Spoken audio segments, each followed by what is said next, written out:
Hello friends, जैसा कि हमने लास्ट क्लास में एनिमल न्यूट्रिशंस की इंट्रोडक्शंस देखे थे और एक कोश की बहु कोश की जीवों में जो पोषण की प्रक्रम है इसको डिफाइन किए थे। नेक्स्ट आगे हमारा जो टॉपिक है वो है मनुष्य का पाचन तंत्र या मनुष्य में पोषण की जो प्रक्रम है वो किस तरह से होते हैं। इसके लिए ह्यूमन में एक स्पेशल सिस्टम पाया जाता है, तंत्र पाया जाता है जिसे हम पाचन तंत्र बोलते हैं। तंत्र जो होता है मनुष्य का पाचन तंत्र दो भागों से मिलकर बना रहता है। पहला भाग इसका होता है आहार नाल और सेकेंड भाग इसका होता है पाचन ग्रंथि।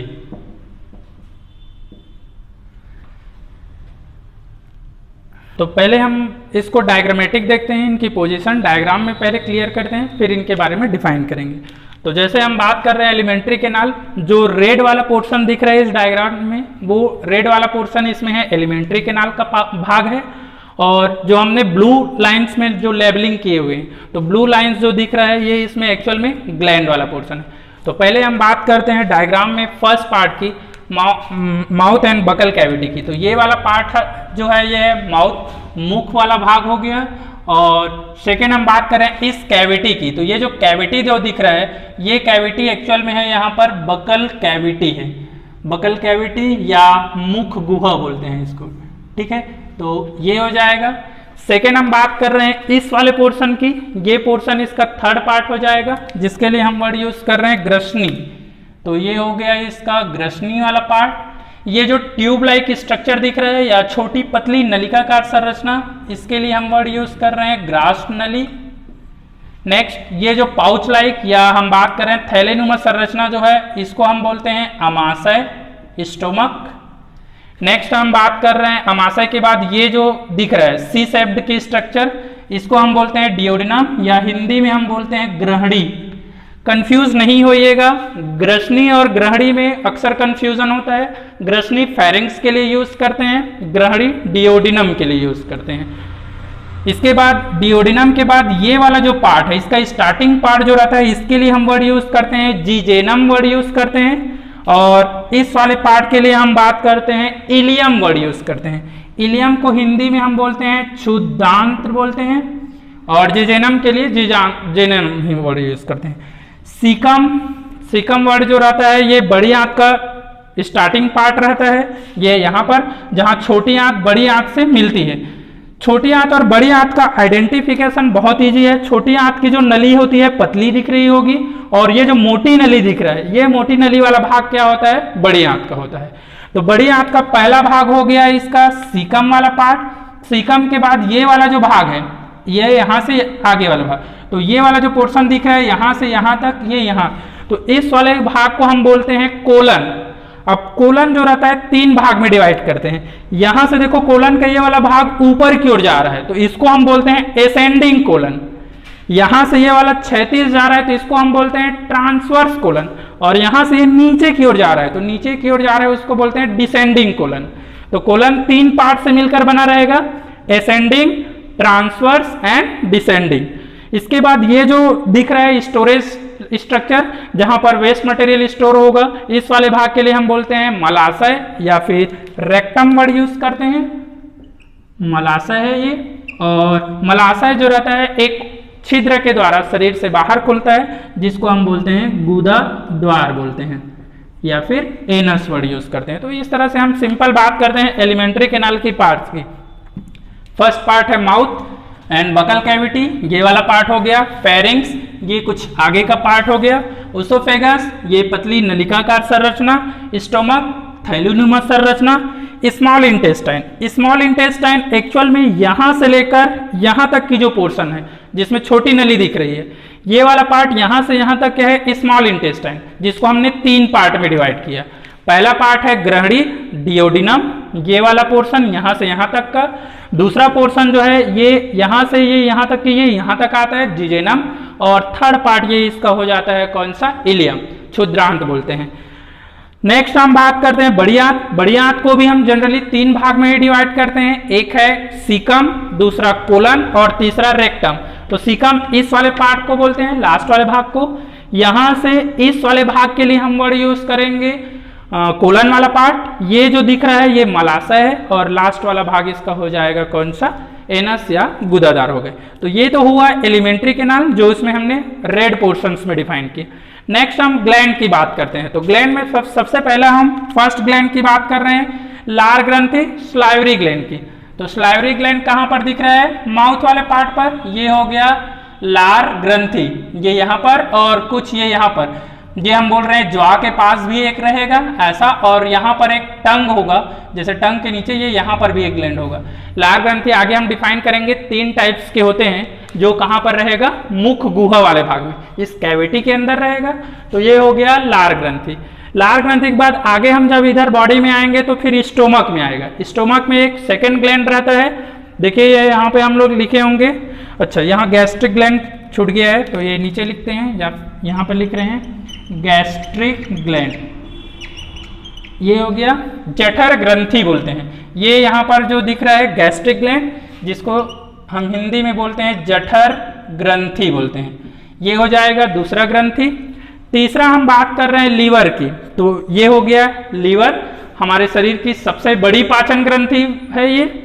सेकेंड हम बात करते हैं लीवर के नीचे एक क्या होता है, छोटा सा बल्ब लाइक स्ट्रक्चर होता है, जिसको पित्ताशय बोलते हैं, गॉल ब्लेडर, और ये इसका क्या होता है, एक और ग्लैंड होगा जो सेकेंड लार्जेस्ट, दूसरा सबसे बड़ी पाचन ग्रंथि, तो इसमें आता है कौन सा, पैनक्रियास या फिर अग्नाशय आएगा। अग्नाशय के बाद हम बात कर रहे हैं डियोडिनम वाले भाग में भी एक ग्रंथि होती है, जिसको हम बोलते हैं ब्रूनर्स ग्रंथि। ये ब्रूनर्स ग्रंथि इस डियोडिनम के अंदर इंटरनल पार्ट में होगा, अंदर की ओर। इसी तरह से आंत में विलाई पाया जाता है, बचपन से पढ़ते आ रहे हैं, जो अवशोषण का काम करता है। उस विलाई की जो सरफेस होता है वहां पर भी एक ग्लैंड होता है, जिसको हम बोलते हैं लिबरकुन ग्लैंड बोलते हैं या आंतरिक ग्लैंड बोलते हैं। लिबरकुन वाला जो रहता है वो इलियम वाले भाग में रहेगा। तो इस तरह से हम टोटल ग्लैंड्स की बात, पोजीशन की बात करते हैं जो आता है, ये हम सेकेंड पार्ट में देखेंगे। अभी हम केवल एलिमेंट्री कैनाल पे फोकस करते हैं। तो एलिमेंट्री कैनाल में हमको मेन जो फोकस करने हैं वो पार्ट्स की बात कर रहे हैं। सबसे पहले तो हम माउथ एंड बकल कैविटी की बात कर रहे हैं।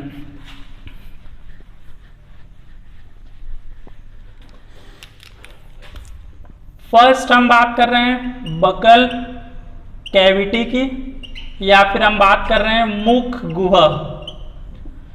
मुख गुहा में हम लोगों को जो इसकी बात करना है, ये भोजन के अंतर्ग्रहण में सहायता करते हैं। इसके लिए यहाँ पर 3 स्पेशल संरचना पाई जाती है जो अंतर्ग्रहण में या भोजन के ग्रहण में सहायता करते हैं। पहला टीथ आती है, हमारे जो दांतें हैं, दूसरा जिह्वा, और तीसरा हम तालु की बात करते हैं। तालु मतलब जो हमारा मुख का जो ऊपर छतनुमा जो संरचना है, इसके लिए वर्ड यूज करते हैं। तो यहाँ मुख में 3 स्ट्रक्चर केवल लेबलिंग करते हैं। First teeth, second tongue, and third हम बात करते हैं पैलेट की। तालु वर्ड यूज करते हैं इसके लिए हिंदी में। टीथ के लिए अक्सर हम बात करते हैं मनुष्य के जो दांत है, इससे रिलेटेड कभी कभी क्वेश्चन बनते हैं कॉम्पिटेटिव एग्जाम में, तो इसका केवल हम नाम देखते हैं। मनुष्य का जो दांत है वो एक्चुअल में जीवन में क्या होता है, 2 बार आता है। एक बार होता है मिल्क टीथ और दूसरा रहता है परमानेंट टीथ, दूध के दांत, और बोलते हैं स्थायी दांत। तो चूंकि दांत हमारा 2 बार आ रहा है, इसलिए इसको हम वर्ड यूज करते हैं डाइफायोडोंट वर्ड यूज करते हैं, द्विबार दंती बोलते हैं। द्विबार दंती क्यों? क्योंकि ये हमारे शरीर में 2 बार आते हैं, 2 बार उग रहे हैं, ठीक है। सेकेंड हम इसके लिए टीथ के लिए जो वर्ड यूज करते हैं डाइफायोडेंट के बाद एक होता है थीकोडोंट। थीकोडोंट हिंदी में बोलते हैं गर्त दंती बोलते हैं। गर्त दंती एक्चुअल में मनुष्य की जो दांत होती है, ये जो जबड़ा होता है, जबड़े के अंदर धसे हुए होते हैं। जब भी हमारा जो मिल्क टीथ टूटता है तो हम देखते हैं कि वहां पर एक सॉकेट या खांच बनती है, जहां पर वो टीथ जो रहता है वो फिट रहता है। तो इसका मतलब ये हुआ कि हमारे जबड़े के अंदर दांत जो है वो धसे हुए रहते हैं। तो उसके लिए एक स्पेशल वर्ड यूज करते हैं, वो है थीकोडोंट, या हिंदी में हम बोलते हैं गर्त दंती वर्ड यूज करते हैं। एंड थर्ड हम इसमें वर्ड जो यूज करते हैं हमारे टीथ के लिए, ये वर्ड यूज होता है हेट्रोडोंट वर्ड यूज होता है। हेट्रोडोंट मतलब होता है विषम दंती वर्ड यूज करते हैं। अब विषम दंती क्यों बोलते हैं? क्योंकि हमारा जो टीथ रहता है वो अलग अलग शेप का होता है, मतलब इसका हम बात कर रहे हैं जो आकार होता है वो अलग अलग टाइप के होते हैं। जैसे मैं अपने ही बात करूं या मेरे टीथ थोड़ा सा बड़ा है, ज़्यादा क्लियर दिखेगा। जैसे देखिए मेरा फ्रंट का जो टीथ होगा, जो 4 दांत होंगे वो कुछ इस शेप का दिख रहा होगा, इसका जो शेप है वो ऐसा दिख रहा होगा, ये इस तरह का। जैसा मेरा ये मैं बात करूं अपने जो सामने के 4 दांत है ये इस तरह के, ये इसका शेप कुछ किस तरह का दिख रहा होगा, ये ऐसा दिख रहा होगा। इसके बाद मैं बात करता हूं जो कॉर्नर में है, एक इस कॉर्नर में और एक इस कॉर्नर में, उसका जो शेप होगा कुछ इस तरह का दिख रहा होगा, ये ऐसा दिख रहा होगा, जो पॉइंटेड या नुकीले दिख रहे होंगे। इसके बाद हम बात करते हैं जॉ वाले की, तो जॉ की जो रहता है एक होता है प्रीमोलर एंड एक होता है मोलर, ये इस तरह का जो टीथ होता है ऐसा करके। तो इसका देखिए हम बात करें शेप की, तो टीथ की जो शेप है वो अलग अलग दिख रही होगी। ये है incisor, second canine, premolar and molar. इसके लिए हम वर्ड में यूज कर रहे हैं कौन सा, इंसिजर, केनाइन, ये हो गया प्रीमोलर एंड ये हो गया मोलर। कृदंत, रदनक, अग्रचवर्णक एंड चवर्णक। ये इस तरह से अगर हम टीथ की स्ट्रक्चर की बात करें तो 4 बताते हैं। कौन कौन सा, ये जो 4 दिख रहे हैं, इसलिए इसके लिए हम वर्ड यूज करते हैं कौन सा, विषम दंती। अब अगर मैं इनकी फंक्शंस की बात करूं तो चारों की फंक्शंस भी अलग अलग है। जैसे इंसीजर, ये क्या करते हैं, किसी भी फूड मटेरियल को 2 भागों में तोड़ने में हेल्प करते हैं। जैसे अगर हम बात कर रहे हैं लाइक हमारे पास एक एप्पल है या बनाना है, तो जैसे हम एप्पल को लेते हैं सीधे बाइट करते हैं, तो इसके लिए हम किसका यूज करते हैं, इंसीजर टीथ का, जो सामने दिख रहा है 4 दांत जो रहते हैं। केनाइन बात कर रहे हैं जो ठोस होते हैं या बहुत कड़े या मजबूत भोजन होते हैं। जैसे हम बात कर रहे हैं लड्डू है जो बहुत जम गए या हार्ड है, तो हम उसको सामने से ना करके साइड से काटते हैं। या फिर सबसे बेस्ट जो लेग पीस हम यूज करते हैं चिकन का, चिकन हम लेग पीस सामने नहीं पकड़ते हैं, कहाँ से पकड़ते हैं, साइड से पकड़ते हैं। तो ये है किसके लिए, केनाइन। केनाइन जो है चीर फाड़ या जो हार्ड भोजन रहता है उसको तोड़ने में हेल्प करेगा। अग्रचवर्णक और चवर्णक, ये अब दाढ़ के दांत है, तो दाढ़ वाला जो दांत रहता है ये एक्चुअल में भोजन को पीसने का काम करता है, या हम बोल रहे हैं उसको चूड़ बनाने का। तो इस तरह से हम बात कर रहे हैं। इसके लिए जो टीथ के लिए जो वर्ड यूज करते हैं जनरली, ये 3 वर्ड यूज करते हैं, द्विबारदंती, गर्तदंती एंड विषम दंती। इसके बाद इसका हम डिफाइन कर रहे हैं इंसिजर, रत्न, केनाइन, प्रीमोलर और मोलर, या फिर कृदंत, रत्नक, अग्रचवर्णक और चवर्णक, ये 4 वर्ड यूज करते हैं। आगे हम बात करते हैं टीथ से रिलेटेड। इसमें एक्चुअल में इसकी संरचना वगैरह से बात करें तो बहुत सारे डिटेल हो जाएगा, बट हम बहुत ज़्यादा डीप में नहीं जा रहे हैं। इसलिए नहीं जा रहे हैं क्योंकि अगर हम बहुत ज़्यादा डीप में गए तो 2 महीने में पूरे सिलेबस कंप्लीट नहीं हो पाएगा। हाँ, लेकिन हमको जो लग रहा है जहाँ से क्वेश्चन आ सकती है, जैसे हमने बात की यहाँ से क्वेश्चन अक्सर आते हैं, तो ये हम बता दिए। अब हम सीधे बात कर रहे हैं, मूव कर रहे हैं जो डेंटल फार्मूला, दंत सूत्र है, कभी कभी इससे रिलेटेड क्वेश्चन आता है। तो हम बात कर रहे हैं जो डेंटल फार्मूला है, दंत सूत्र बोलते हैं इसको। तो दंत सूत्र क्या है, हमारे जो मुख गुहा है या बकल कैविटी में जो दांत है उसके लिए एक स्पेशल ओरिएंटेशन या विन्यास होता है जिसके क्रम में वो व्यवस्थित होती है। तो उस क्रम में व्यवस्थित के साथ साथ उनकी नंबर की जो गणना है, इसके लिए एक स्पेशल फार्मूला या सूत्र दिया गया जिसको हम बोलते हैं डेंटल फार्मूला। तो डेंटल फार्मूला बेसिकली किसके लिए यूज करते हैं, दांत की जो संख्या है, कौन से प्रकार की दांत की संख्या कितनी है, इसकी काउंट करने के लिए ये यूज किया जाता है। तो फार्मूला क्या है, देखिए हम बात कर रहे हैं हमारी जो जॉ है 2 पार्ट्स में डिवाइड होता है, एक ऊपर वाला जिसको अपर जॉ बोलते हैं, एक हो गया नीचे जॉ जिसको हम लोअर जॉ बोल रहे हैं, ऊपरी जबड़ा और निचली जबड़ा। अगर हम बात कर रहे हैं अभी ऊपरी जबड़ा की, अपर जॉ की, तो अपर जॉ जो रहता है इसको 2 पार्ट में हम डिवाइड करते हैं। जैसे ये सेंटर से, तो जिस तरह की जो टीथ इस तरह का दिखेगा राइट साइड, सेम उसी तरह का टीथ कहाँ है, लेफ्ट साइड में। इसका मतलब हम किसी एक साइड को काउंट करके उसको मल्टीप्लाई 2 करके उसको आसानी से काउंट कर सकते हैं। तो जो फार्मूला है इसमें इसी कॉन्सेप्ट का यूज किया गया है। फार्मूला है ऊपरी जबड़े के आधे हिस्से में दांतों की संख्या, अपॉन करेंगे निचली जबड़े में दांतों की संख्या इनटू करेंगे दोनों को 2 से, मतलब ऊपर में भी 2 मल्टीप्लाई रहेगा, नीचे में भी 2 मल्टीप्लाई रहेगा, लेकिन इसको जनरली हम 2 जो रहता है वो कॉमन लिखते हैं। यहाँ पर कोई मैथमेटिक्स नहीं लग रहा है, याद रखिएगा हम मैथ्स नहीं पढ़ रहे हैं। तो हमारा जो फार्मूला जो साइंटिस्ट ने दिया है इसके अकॉर्डिंग हम बात करते हैं, तो हमारा फार्मूला डेंटल फार्मूला कुछ इस तरह का रहेगा।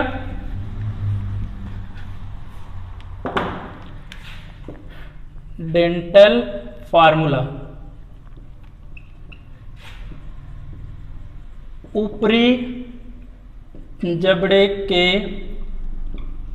आधे भाग में दांतों की संख्या अपान हम करते हैं निचली जबड़े के आधे भाग में दांतों की संख्या। ये हमारा हो गया फॉर्मूला, और इनटू करते हैं 2। याद रखिएगा ये जो 2 है ऊपर में भी मल्टीप्लाई होता है, नीचे में भी मल्टीप्लाई होता है। अब हम बात कर रहे हैं, देखिए इसको आगे कंटिन्यू कर रहे हैं। पहले तो हम ऊपरी जबड़े में कौन कौन से टाइप के दांत होते हैं उनकी काउंट कर रहे हैं। तो हमको पता है एक तो इंसाइजर होगा, एक इसमें केनाइन हो सकता है, प्री मोलर हो सकता है और मोलर हो सकता है। नीचे भी same condition, incisor, canine, pre molar and molar, into हम क्या करेंगे 2 करेंगे। तो बेसिकली जो डेंटल फार्मूला जो रहता है इसका मेन फार्मूला हम ऐसा बताते हैं, incisor, canine, pre molar, molar upon फिर करेंगे incisor, canine, pre molar, molar into 2 करते हैं। अब यहाँ पर जनरली जो क्वेश्चन आता है, एक तो छोटे बच्चों में 10 साल के बच्चों के लिए क्वेश्चन आता है, और एक आता है यंग या जो एडल्ट हम बात करते हैं, जो वयस्क मनुष्य है उसकी बात करते हैं। तो एक क्वेश्चन इसमें आता है बच्चों में दांतों की संख्या, एक ये क्वेश्चन आता है, और एक आता है वयस्क के लिए, यंग वन की, वयस्क में दांतों की संख्या। तो हम ये 2 पार्ट्स की बात कर रहे हैं। बच्चों में दांतों की संख्या के लिए पहले तो यह है कि टोटल दांत कितने होते हैं वो याद रखने हैं, फिर ओरिएंटेशन। हम इस फार्मूला से नहीं जा रहे हैं, हम इसके अपोजिट जाएंगे। तो तुम लोगों को याद रखना है कि बच्चों में जो दांतों की संख्या हमको टोटल लाना है 20, और जो वयस्क है इसमें दांतों की संख्या टोटल लाना है 32। अब अगर मैं 20 को बात करूं, डिवाइड करूंगा, तो इसका डेफिनेटली मतलब यह हुआ कि 10 कहां जाएगा ऊपर, 10 कहां आएगा नीचे। अब अगर 10 ऊपर है तो आधे हिस्से में कितना आएगा 5, तो 5 हमारे राइट साइड आएंगे, 5 कहां आएंगे लेफ्ट साइड।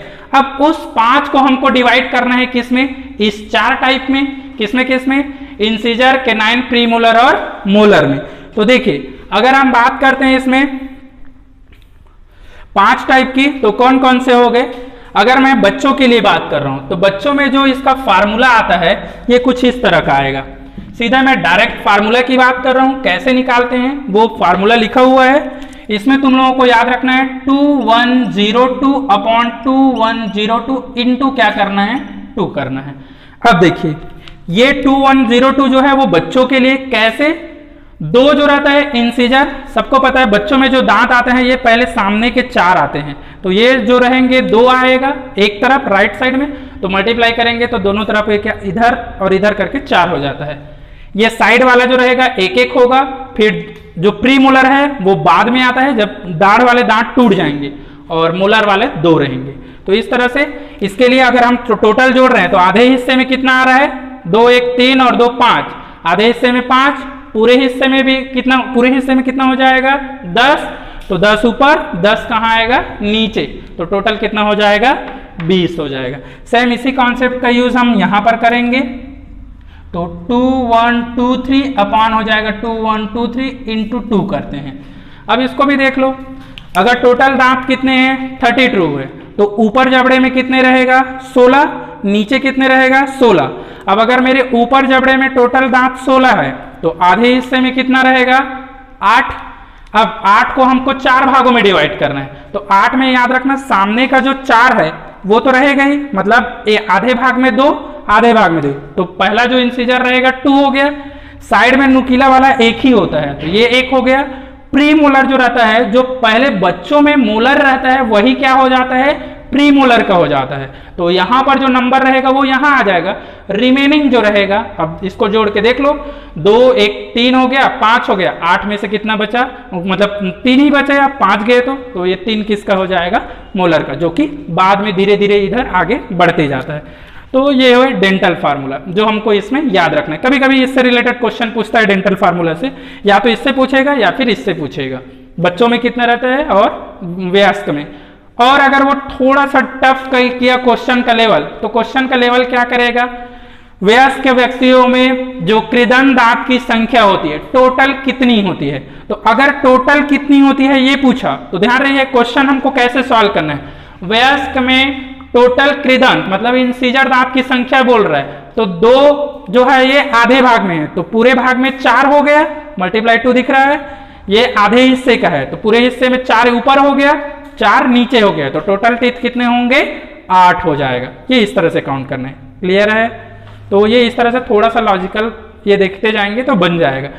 बहुत ज़्यादा डीप में नहीं जाना है, जैसा कि मैं बार बार बोल रहा हूँ, इतना डीप नहीं है तुम लोगों में, लेकिन फिर भी देखना चाहें तो ये इतना काफ़ी है, समझ में आ जाएगा। हम बात करते हैं, ये तो हो गया टीथ के लिए। टीथ के बाद हम बात करते हैं दूसरी स्ट्रक्चर जो कि इसमें टंग है।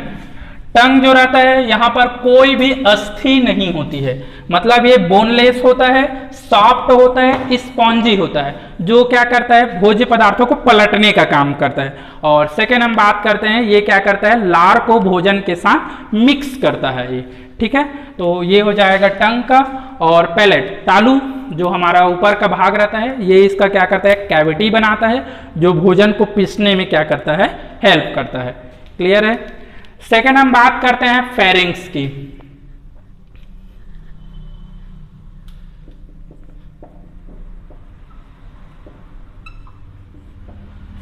फेरिंग्स जो रहता है ये हमारे शरीर के ऐसे भाग होते हैं जो क्या होता है, रेस्पिरेटरी सिस्टम में भी देखने को मिलेगा और डाइजेस्टिव सिस्टम में। इसका मतलब यह है कि ये हमारे बॉडी के रेस्पिरेटरी सिस्टम और डाइजेस्टिव सिस्टम दोनों को क्या करता है, कनेक्ट करने का काम करता है, जोड़ने का काम करता है। तो ये हम बात करते हैं फेरिंग्स की। फेरिंग्स की अगर बात करें तो यहाँ पर क्या होता है, ग्लैंड जो रहता है ये एब्सेंट होता है, कोई भी ग्रंथि नहीं पाया जाता है यहाँ पर। थर्ड हम बात करते हैं उसोफेगस की। उसोफेगस की बात कर रहे हैं, यहां पर क्या होता है, म्यूकस का स्त्रावण होता है। म्यूकस का स्त्रावण होगा जिससे भोजन जो रहता है ये क्या बनता है, पेस्ट जैसे बनते जाएगा। और पेस्ट जब बनेगा तो अब यहां पर क्या करेगा, ये जो म्यूकस है इसके साथ मिक्स होकर भोजन को क्या करता है, जैसे यहां से भोजन आगे आएगा तो यहां पर म्यूकस सिक्रीट होगा और ये जो रहता है इसकी जो मसल्स है ये धीरे धीरे इस तरह से फैलते जाएगा। जैसे ही फैलेगा भोजन आगे आएगा, फिर ये इस तरह से, तो यहाँ पर भोजन जब आएगा तो इसकी जो नली है ये ऐसा फैलते जाएगा, ऐसे ऐसे करके ये इस तरह से। यहाँ पर भोजन आया फैला, फिर ये इधर जाएगा तो ये फिर से ऐसा पिचक जाएगा। तो यहाँ पर हम बात कर रहे हैं उसोफेगस की। ये जैसे नली है, ऐसा एक नली है, यहां से भोजन जैसे आएगा तो ये वाला भाग पहले ऐसा फूलेगा, ऐसा, जैसे ही भोजन आगे पास होगा ये वाला भाग ऐसा श्रिंक हो जाएगा, अब ये नीचे वाला भाग ऐसा फैलेगा, ये वाला भाग फिर जब भोजन आगे पास आएगा तो ये वाला ऐसा सिकुड़ेगा, अब ये वाला ऐसा फैलेगा। तो ऐसा इसके ट्रैक जो रहता है ये ऐसा ऐसा करके मोमेंट शो करता है। इस तरह की मोमेंट को या गति को हम बोलते हैं क्रमानुकुंचन बोलते हैं, क्रमानुकुंचन। क्रमानुकुंचन मतलब ये इसमें क्या होता है, क्रम से अनुकुंचन और शिथिलन होता है। एक बार इसमें क्या होगा, संकुचित होगा, एक बार शिथिल होगा, फिर संकुचित फिर शिथिल होगा। ये किसके लिए है, उसोफेगस के। इस तरह से ये क्या होता है, ऐसे फैलते जाएगा सिकुड़ते जाएगा, फैलते जाएगा सिकुड़ते जाएगा, तो भोजन धीरे धीरे कहाँ आते जाएगा, इस तरह से आगे पास होते जाएगा और भोजन कहाँ आ जाता है, ये अमाशय में आ जाता है। तो नेक्स्ट हम बात करते हैं फोर्थ पार्ट। फोर्थ पार्ट इसका है कौन सा, स्टोमक, अमाशय की बात कर रहे हैं। अमाशय में सबसे पहले तो हम बात कर रहे हैं, ये क्या होता है, पाउच लाइक थैलेनुमा संरचना होता है। सेकेंड ये क्या होता है, फूड को स्टोर करता है, भोजन को संग्रह करेगा, ठीक है, ये बात करते हैं। अब अमाशय में कभी कभी इसका थोड़ा सा वो भी आ जाता है, तो चलिए अमाशय की स्ट्रक्चर हम बात करते हैं। जैसे ह्यूमन की बात कर रहे हैं, ये इस तरह से इसका अमाशय है, तो इसको हम बेसिकली 3 पार्ट में डिवाइड करते हैं। देखिए कौन सा, ये एक पार्ट होगा, दूसरा पार्ट और ये तीसरा पार्ट। तो सबसे पहले हम बात कर रहे हैं ये वाला जो ओपनिंग की ओर है, या इस पार्ट की बात कर रहे हैं, तो इसके लिए वर्ड यूज करते हैं कार्डियक वर्ड यूज करते हैं। ये नीचे वाला जो पार्ट है इसके लिए वर्ड यूज करते हैं पाइलोरिक, और बीच वाला जो भाग है इसके लिए वर्ड यूज करते हैं फंडिक वर्ड यूज करते हैं, या फंडक बोलते हैं, ठीक है, फंडस या फंडिक दोनों वर्ड यूज करते हैं, फंडिक या फिर फंडस बोलते हैं, दोनों वर्ड यूज करते हैं। ये हो जाएगा। इस वाले पोर्शन को जनरली हम एक साथ जो पाउच रहता है उसको बॉडी भी बोल देते हैं। तो देखिए इसमें हमको मेन जो याद रखना है 3 पार्ट, कार्डियक, फंडिक और पाइलोरिक। कार्डियक जो रहता है ये उसोफेगस की ओर ओपन होगा, पाइलोरिक जो रहता है ये डिओडिनम की ओर ओपन होता है। तो इस नली के जो ओपनिंग रहता है इसके लिए हम वर्ड यूज करते हैं कौन सा, पाइलोरिक स्फिंक्टर वर्ड यूज करते हैं जो ओपन होता है, और इसको हम बोलते हैं कार्डियक स्फिंक्टर। स्फिंक्टर मतलब होता है छिद्र, ओपनिंग को बोलते हैं। तो ये कार्डियक वाला जो है उसोफेगस की ओर इधर रहेगा कार्डियक वाला भाग, पाइलोरिक वाला भाग इधर रहता है, और बीच का जो रहता है वो फंडक रहेगा। क्लियर है? तो ये हो गया स्टोमक के लिए। स्टोमक जो रहता है, अब यहाँ पर एक चीज याद रखिएगा ग्लैंड की, तो यहाँ पर कौन सा ग्लैंड पाया जाता है, गैस्ट्रिक ग्लैंड पाया जाता है। तो गैस्ट्रिक ग्लैंड यहाँ पर क्या होता है, प्रेजेंट होता है। बाकी आगे हम इसके फंक्शन देखेंगे, गैस्ट्रिक ग्लैंड का क्या फंक्शन है। अभी फिलहाल याद रखिएगा स्टोमक में एक ग्लैंड होता है जिसका नाम कौन सा है, जठर ग्रंथि है, गैस्ट्रिक ग्लैंड। ये हो जाएगा। स्टोमक के बाद हम बात करते हैं आगे, यहां से अब आगे इस वाले भाग की बात कर रहे हैं। तो नेक्स्ट पार्ट हमारा है वो है स्मॉल इंटेस्टाइन।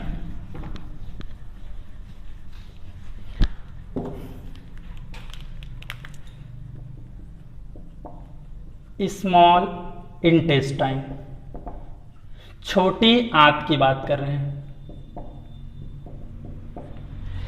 स्मॉल इंटेस्टाइन की बात करें तो पहले तो हम इसकी टोटल लेंथ की बात करते हैं। इसकी लेंथ होता है 5.5 to 6 मीटर होता है, ठीक है। अगर हम बात करें हमारे एलिमेंट्री कैनाल आहार नाल की, तो ये आहार नाल की सबसे बड़ी या लंबी संरचना होती है, ठीक है। स्मॉल इंटेस्टाइन 3 भागों से मिलकर बना होता है। पहला भाग तो है इसमें डिओडिनम की, सेकेंड भाग इसमें आता है जीजेनम की, और थर्ड भाग इसमें आता है इलियम की।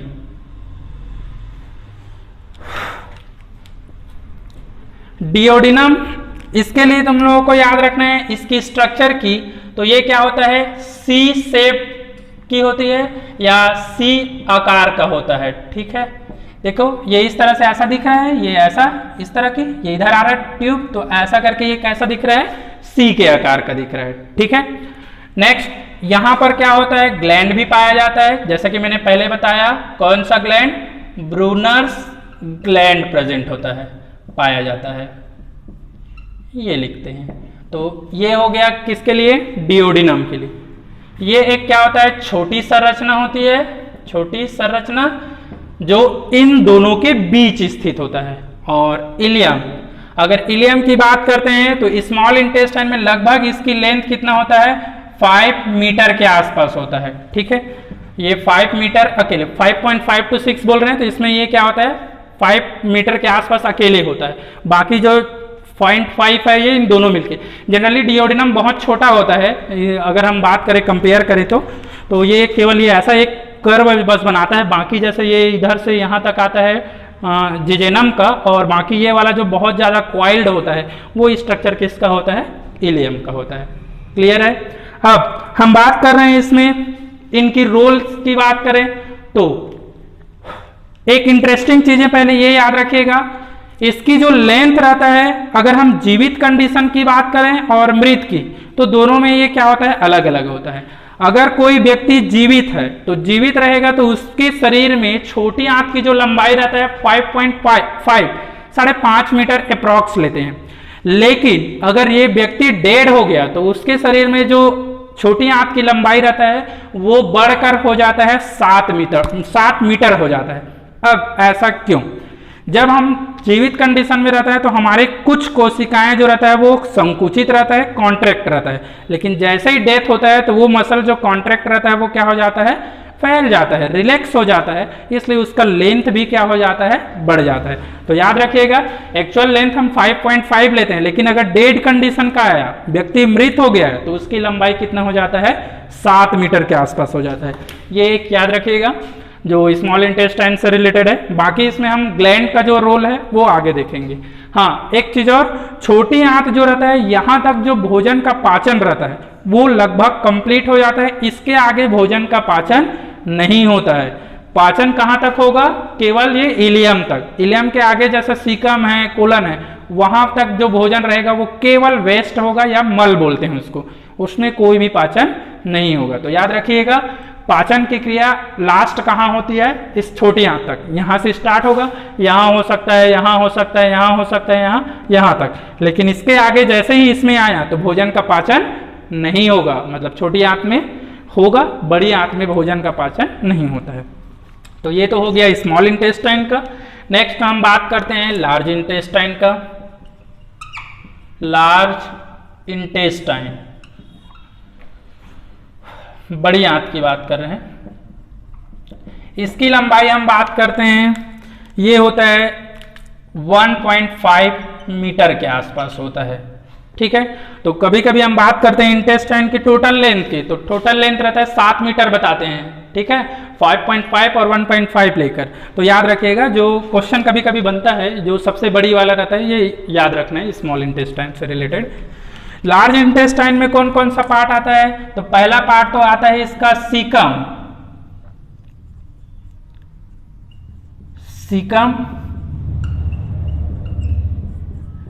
सेकेंड पार्ट हम बात करते हैं, इसमें आता है कोलन। और थर्ड पार्ट हम बात करते हैं, इसमें आता है कौन सा, रेक्टम आता है। इसको हम बोलते हैं मलाशय, इसको हम कोलन ही बोलते हैं, और वो हो गया सीकम।